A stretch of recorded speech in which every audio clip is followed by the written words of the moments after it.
আজকে আলোচনা করব রাসূলের বুক চিরে কলিজা বের করে জিবরাইল কি বললেন। এই ধরনের ইসলামিক 10টি প্রশ্ন এবং উত্তর আপনাদের সামনে আলোচনা করব।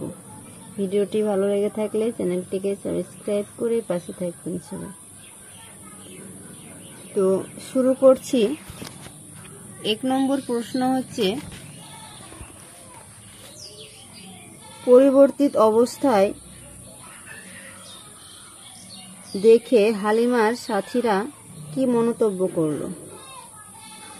উত্তর, হালিমার সাথীরা বলল, এটি কি সেই উট যেটির পিঠে উঠে তুমি এসেছিলে?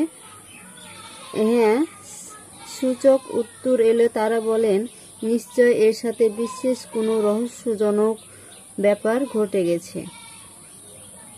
2 নম্বর প্রশ্ন, হালিমার বকরিগুলোর অবস্থা কেমন হয়েছিল?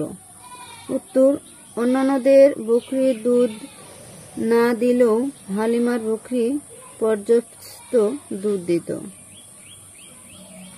3 নম্বর প্রশ্ন, আল্লাহ রাসূল হালিমার নিকট কতদিন দুধ খেয়েছিলেন? উত্তর, 2 বছর। 4 নম্বর প্রশ্ন, 2 বছর দুধ খাওয়ানোর পর হালিমার মন কেন আরো বেশি দিন রাখতে চাইল? উত্তর, অর্ধেক বরকত লাভের আশায়। 5 নম্বর প্রশ্ন, 2 বছর বয়সে রাসূলকে আমিনার নিকট নিয়ে গেলে কেন আবার তাকে হালিমার নিকট ফেরত দেওয়া হলো? উত্তর, হালিমার বারবারের অনুরোধ এবং মক্কাতে মহামারী ছড়িয়ে পড়ার আশঙ্কায়। 6 নম্বর প্রশ্ন, রাসূলের বয়স 4 থেকে 5 বছরে পৌঁছালে কি ঘটনা ঘটে? উত্তর, বক্ষ বিদরণ হয়। 7 নম্বর প্রশ্ন, বক্ষ বিদরণে কারা এসেছিলেন? উত্তর, জিবরাইল আলাইহিস সালাম ও অন্য একজন ফেরেশতা। 8 নম্বর প্রশ্ন, জিবরাইল আলাইহিস সালামের সাথে কি নিয়ে এসেছিলেন? জান্নাত থেকে স্বর্ণের পাত্রে সাদা জমানো পানি নিয়ে এসেছিলেন, কেউ কেউ বলেন জমজমের পানি।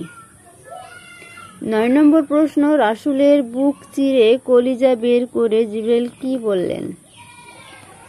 উত্তর, কিছুটা কালো গসত রক্ত বের করে বললেন, এটা শয়তানের অংশ যা আপনার মধ্যে ছিল।